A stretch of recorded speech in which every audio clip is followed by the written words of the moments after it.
Good afternoon, ladies and gentlemen. This is Leon Vainstein speaking from Los Angeles. The most turbulent story of recent days is, of course, the drama unfolding between Trump and Musk. It all started not just well, but wonderfully.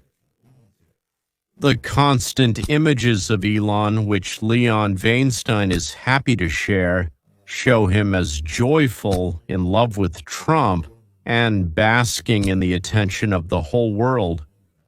Then DOZH, which he headed. Once again, half of America adores him while the other half despises him. Someone warned Musk that getting close to the president would not be easily forgiven. For this, they brought in a Tesla truck and burned it next to Trump Tower, so that both the name and Tesla would be visible in the photo. Musk may or may not have understood the hint. It's unclear.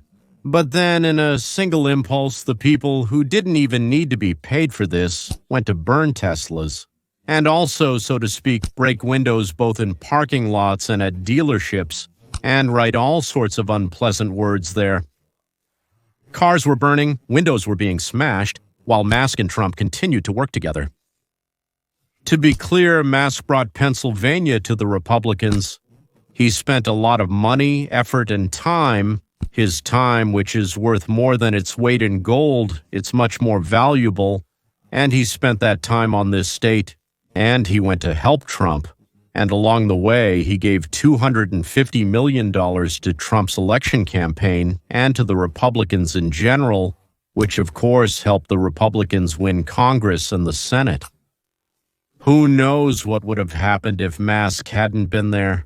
But history, as they like to say, does not know the subjunctive mood. I don't even remember how that sounds in Russian, like, what would have happened if? That's why we'll never know what would have happened if. That is, we'll never know. Is Musk right when he says, I helped Trump become president? Or is Trump right when he says, thank you, Elon, but I would have become president without him? We know the result. Trump is the president of the United States of America, and personally, I'm very pleased with that. We don't know what caused the argument, let's put it that way. But the reason was a bill that Trump called big and beautiful, while Musk suddenly spoke out and said it was ugly and rotten. I translate freely into Russian.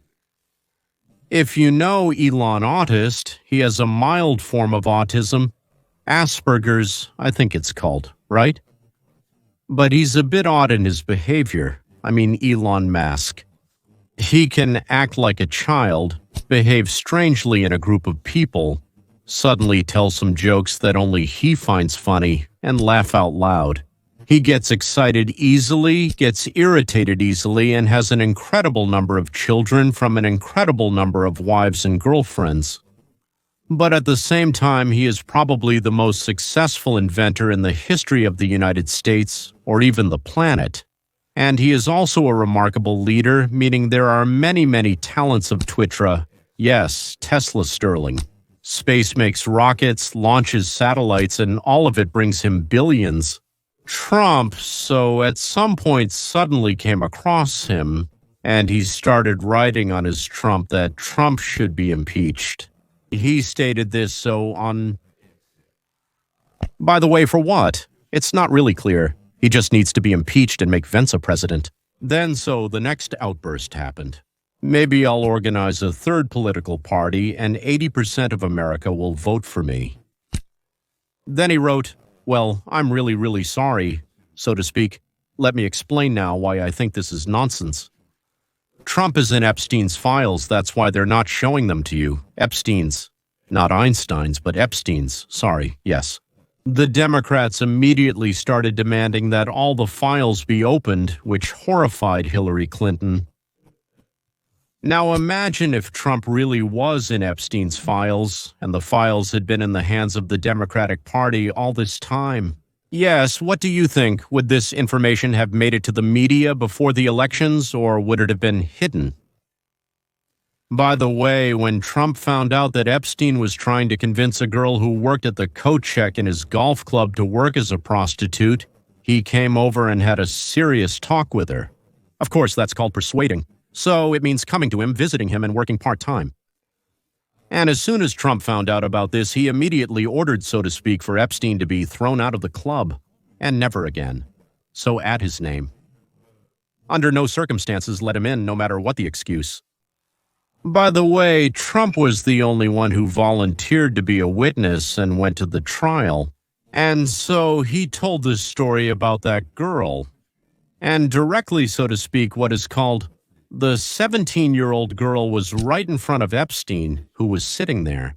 Now, if Epstein's lawyers had compromising material on Trump, do you think they would have hesitated for even a minute, let's say, to bring it out or not? Musk had some kind of grievance.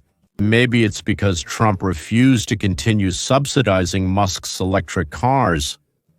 During Obama's and Biden's time, as I understand it, Musk received something like $10 billion from the government when the Democrats were promoting electric vehicles.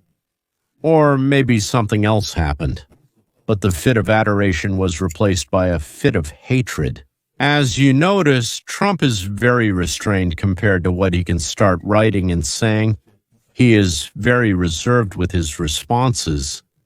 I think Musk will have a personality shift. He's bipolar, I think. People who usually get so excited like that, they fall into depression on the other side. Exactly the same. I'm sure he swings from cold to hot and back again. When he gets pushed back out, I think Trump will reach out to him. Elon Musk is a genius. Well, he's a genius, and like any genius, he must have some quirks. Let's put it that way. I think the storm will subside, and at the very least, the military actions will quiet down. But then, as they say, we'll see. The most important thing right now is to get Trump's bill through the Senate. As Vladimir Ilyich Lenin used to say, this is the most crucial matter we have. This is the main task, because I really don't like this omnibus bill, to be honest, when so many things are crammed into one. But there's no time here.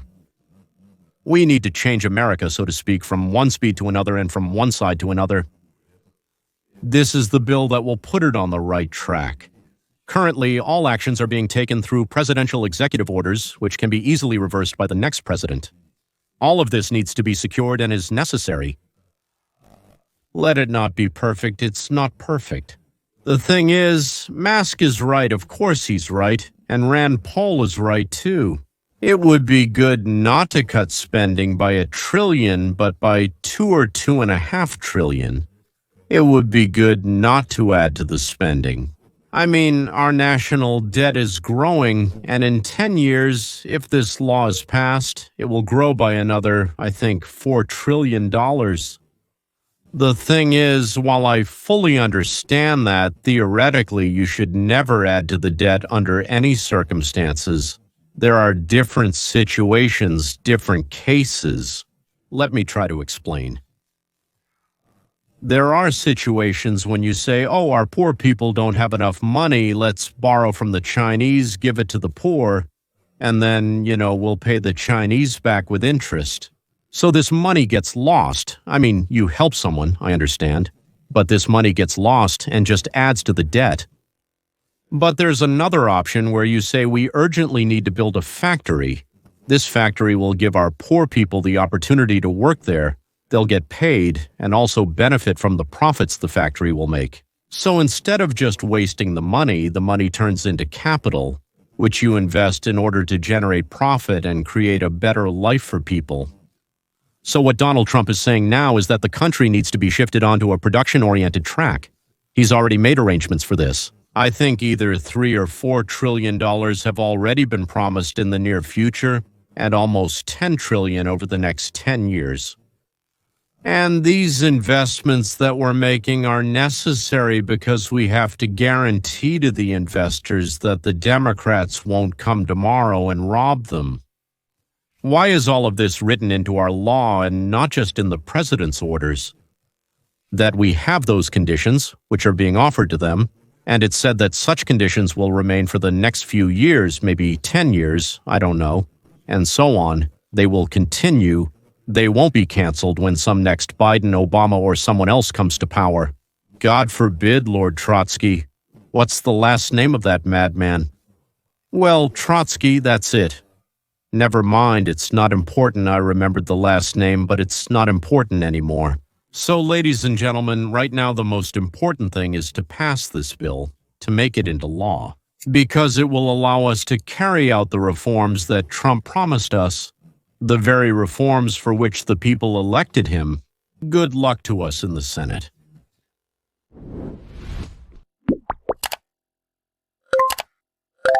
To be continued.